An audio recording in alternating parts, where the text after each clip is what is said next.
Okay, hi folks. Today we're going to talk about the perfume called Bois Imperial from Essential Parfums. The perfume of this is Quentin Bish, and this perfume I think is the most hyped up perfume of 2023. Any forum I had gone to, there's always a mention of this particular perfume, and whenever I tried to get my hands on this, it was always elusive. It was either out of stock or it was too highly priced. Finally, I managed to get a good deal in one of the websites. A fellow frag had said, okay, it's available for sale. I placed the order, got this, and within a few minutes it was again sold out. So let's see if this particular perfume lives up to the hype. Okay, so before we go into the scent profile, let's look at the presentation.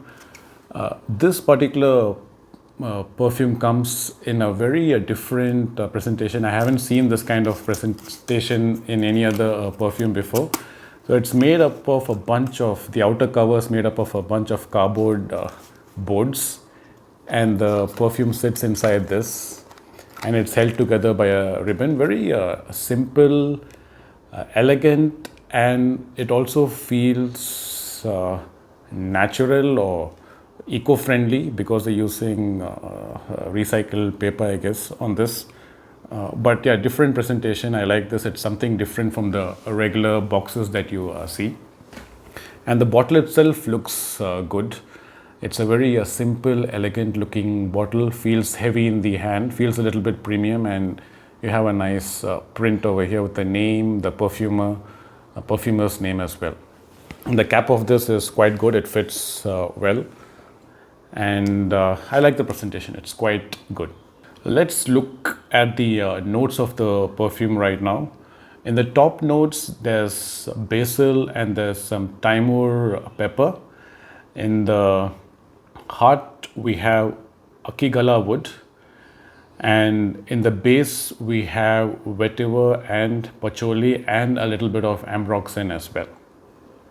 Going by this, you can expect the perfume to be a little bit fresh, spicy, woody, and also have good performance and projection because of the ambroxan involved. Let's spray it and see how it feels like. And this perfume has been my scent of the day today. I wore it in the morning at around 9:30 a.m. and it's around 6 p.m. today, so a good I'd say 8 hours has passed. Okay, nice sprayer. Good concentrated blast comes out of it. And I should tell you something before I start. So there was a lot of hype, I said. Maybe this was the most hype perfume in 2023, and I should agree the hype is real. Okay. I can't go too close to this particular perfume right in the start because it's very, very strong. Right in the start, you get that fresh blast of, I would say, greens. It's a little bit spicy as well due to the pepperiness, the Timur pepper which is there, but it doesn't lean too peppery. For me, it's more fresh. The greens are more prominent here than the pepper which is listed. And the opening is very, very strong.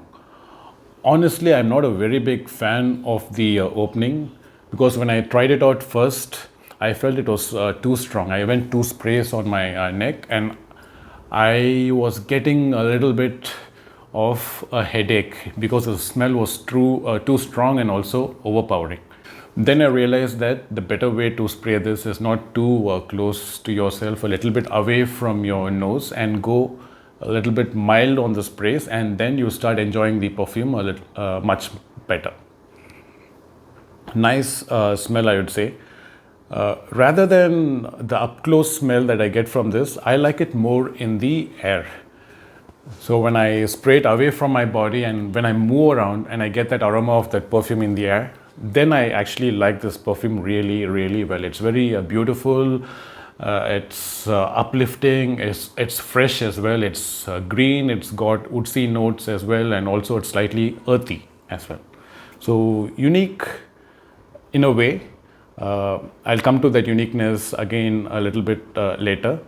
Now, what happens in the heart is the perfume doesn't transform too much. It is kind of linear, I would say, but it gets slightly woodier as the perfume progresses, and in the base, it becomes more earthy due to the vetiver which is there. So the vetiver starts showing its presence towards the end, and it gets earthy.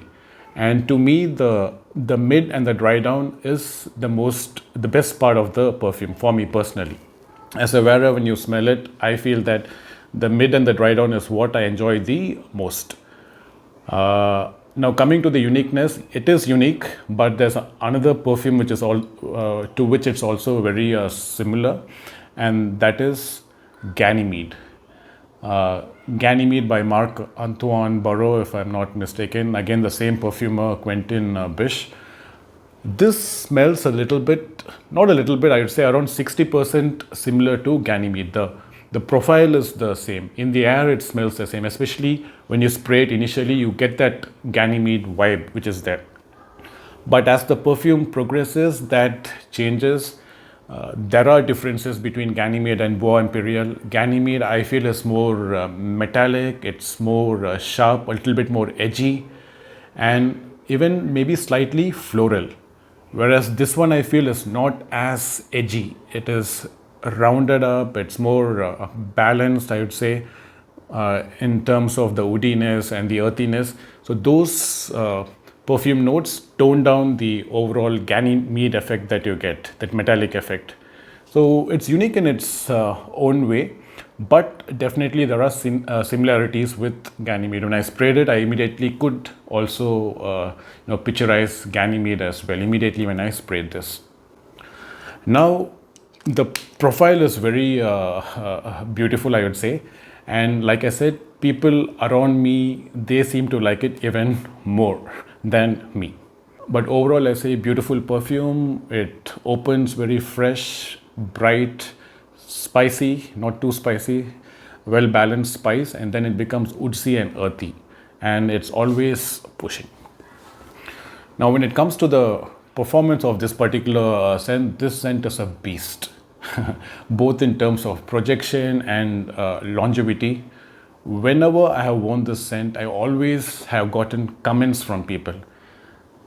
Every time, okay, when I wear it to office, people ask, what's this perfume? What's this smell? This is a compliment getting a perfume. People ask about the smell, they comment saying that it smells really good. And I think the projection is brilliant on this. It projects really well. It gives a nice bubble of around 3 to 4 feet. Even the sillage is amazing. The other day, last week, when I wore this, my friend could pick it up around 10 feet away from me, 10 or even maybe 15 feet away from me. It travels very well in the air. The sillage is also brilliant, and longevity is also off the charts. Like I said, I wore it in the morning at around at around 9:30 a.m. It's around 6 p.m. now. Even now, I'm getting constant whiffs from my from my shirt where I sprayed this, and it's still lasting on my skin, and it's very prominent even after the 8-hour mark, which is very, very good. So longevity on skin, I'm getting 8 plus or maybe even 10 plus hours on my skin. On my clothes, it's even pushing for a couple of days, maybe 3 days, 4 days. I think you need to wash it off to get the smell of your clothes. So performance, 10 out of 10. Now, when it comes to the occasions to wear, I feel it's a very versatile scent, but slightly suiting cooler weather. In warm weather, I feel that initial that blast, it might be a little bit too heavy for very warm weather. Whereas for, I think, cooler evenings, maybe cooler summer, spring, autumn, even winter, this will, it will balance the environment around you. So it is a versatile scent. You can wear it throughout the year, except when it's too hot. And when it comes to the occasions to wear, this is again versatile when it comes to that. It can be worn, I think, to office. It can be worn casually as well. People can even make this their signature scent. If you really like the profile, you can actually make it your signature scent and stand out from the crowd. There are not too many clones of this except Ganymede, but not many people wear Ganymede as well. So this will, make you stand out from the crowd. When it comes to age groups to wear, I think it's 25 plus scent. It's got that youthfulness also in it. It can also suit mature people. It's got that particular package. The vibrancy of the spices and that greenness will make it a little bit youthful, and the earthiness of vetiver will also suit mature people as well. Again, versatility wise, when it comes to occasion, when it comes to time of the year, and also age group, it's very, very versatile. Is this a unisex scent? It can be a unisex scent, but I feel it leans slightly masculine because of its earthy notes and that initial blast, which is quite strong. But towards the mid and the dry down, I feel it can suit both males and females, perfectly. Is this a compliment getter? Absolutely yes. It will get you unsolicited compliments. Like I said, I don't prefer the scent, this profile that much. I cannot make this my signature scent. But having said that, everybody around me seems to like this particular scent. And that's why I feel the hype is real for this. It is a scent that will get you noticed and also compliments. Is this a blind buy? For the price I paid around 7,000 Indian rupees, close to $85. It is worth it for the performance, the scent profile, the longevity. It is definitely worth it. And it's also a blind buy. If you're looking for compliments, if you're looking to gain attention, to stand out from the crowd, then definitely you can, blind buy this. It's definitely worth it. But if you're looking to love the scent profile yourself, then I'm not sure. Maybe the scent profile is something that will appeal to you, or it may not appeal to you, but trust me, it will appeal to everyone around you. Okay. So, complicated question. Is it a blind buy? You have to decide based on what I said.